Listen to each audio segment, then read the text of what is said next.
Bismillahirrahmanirrahim. Assalamualaikum warahmatullahi wabarakatuh. Syukur alhamdulillah kita bisa jumpa lagi di channel ini. Sholawat dan salam selalu dan tetap tercurahkan kepada junjungan kita Nabi besar Muhammad Sallallahu Alaihi Wasallam. Sahabat beriman yang dirahmati Allah, manusia hidup di dunia ini hanya sementara. Setiap manusia akan kembali kepada yang punya, yaitu Allah Subhanahu wa Ta'ala. Siapapun yang hidup di dunia ini pasti akan meninggal dunia. Semua yang bernafas, memiliki ruh, atau makhluk yang Allah ciptakan akan bertemu dengan ajalnya. Setelah manusia meninggal dunia, maka akan berada di alam barzah, atau yang biasa dikenal dengan alam kubur. Alam kubur yang dimaksud merupakan tempat pertama bagi manusia yang telah meninggal dunia sebelum menuju akhirat. Di alam kubur inilah manusia akan mulai mendapatkan balasan. Ada yang mendapatkan balasan nikmat di alam kuburnya, dan ada pula yang mendapatkan siksa sebagai balasan atas apa yang ia kerjakan selama hidup di dunia. Ribuan teman di dunia, harta yang melimpah, jabatan yang tinggi, tidaklah berarti saat sudah berada di alam kubur. Tidak ada yang bisa menjadi penyelamat selain amal ibadah. Berikut ini ada 4 amal ibadah atau amalan yang bisa menyelamatkan manusia dari siksa kubur. Menjaga sholat 5 waktu. Sholat adalah amalan yang secara khusus langsung diperintahkan oleh Allah kepada Rasulullah Shallallahu Alaihi Wasallam tanpa perantara malaikat Jibril. Sholat adalah amal pertama yang akan diperhitungkan pada hari kiamat. Rasulullah Shallallahu Alaihi Wasallam bersabda bahwa sesungguhnya amal yang pertama dihisab pada seorang hamba adalah sholatnya. Apabila sholatnya baik, sungguh ia telah beruntung dan berhasil. Namun, apabila sholatnya rusak, sungguh ia telah gagal dan rugi. Jika ada kekurangan dari sholat wajibnya, Allah Subhanahu wa Ta'ala berfirman, "Lihatlah, wahai para malaikat, apakah hambaku memiliki sholat sunnah? Maka disempurnakanlah apa yang kurang dari sholat wajibnya. Kemudian begitu pula dengan seluruh amalnya."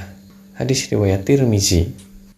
Orang yang dengan sengaja meninggalkan sholat dan menganggap sholat bukanlah kewajiban, maka ia telah kafir. Sebab dalam Islam sholat adalah pembatas antara iman dan kekafiran.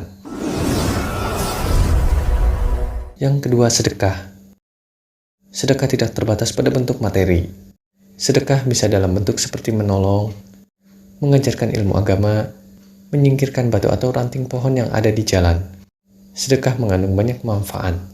Apabila manfaatnya masih mengalir bagi orang lain, sekalipun ia telah meninggal, maka akan menjadi amal jariyah dan penerang alam kubur baginya.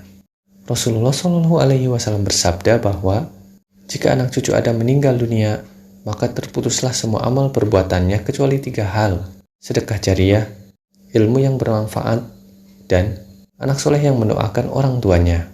Hadis riwayat Muslim. Yang ketiga, membaca Al-Quran. Al-Quran akan datang sebagai penerang di alam kubur. Al-Quran akan menjadi penolong di hari kiamat sekaligus menjadi penghalang dari api neraka. Maka perbanyaklah baca Al-Quran. Rasulullah Shallallahu Alaihi Wasallam bersabda bahwa bacalah Al-Quran karena sesungguhnya di hari kiamat nanti Al-Quran akan menjadi syafaat pada orang-orang yang membacanya. Hadis riwayat Muslim.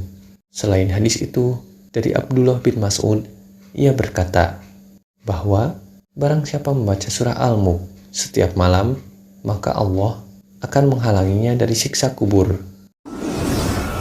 Yang keempat, banyak membaca tasbih. Nabi Muhammad Shallallahu Alaihi Wasallam mengatakan bahwa tasbih dapat meringankan panasnya siksa kubur.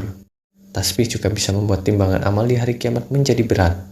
Sebagaimana yang telah dikatakan oleh Rasulullah Shallallahu Alaihi Wasallam bahwa 2 kalimat yang dicintai oleh Ar-Rahman ringan diucapkan di lisan, namun berat dalam timbangan atau amalan, yaitu Subhanallah wa bihamdihi subhanallahil azim. Hadis riwayat Bukhari dan Muslim. Wallahu a'lam bishawab. Itulah tadi 4 amalan agar terhindar dari siksa kubur. Semoga ini bermanfaat untuk kita semua. Amin ya rabbal alamin. Assalamualaikum warahmatullahi wabarakatuh.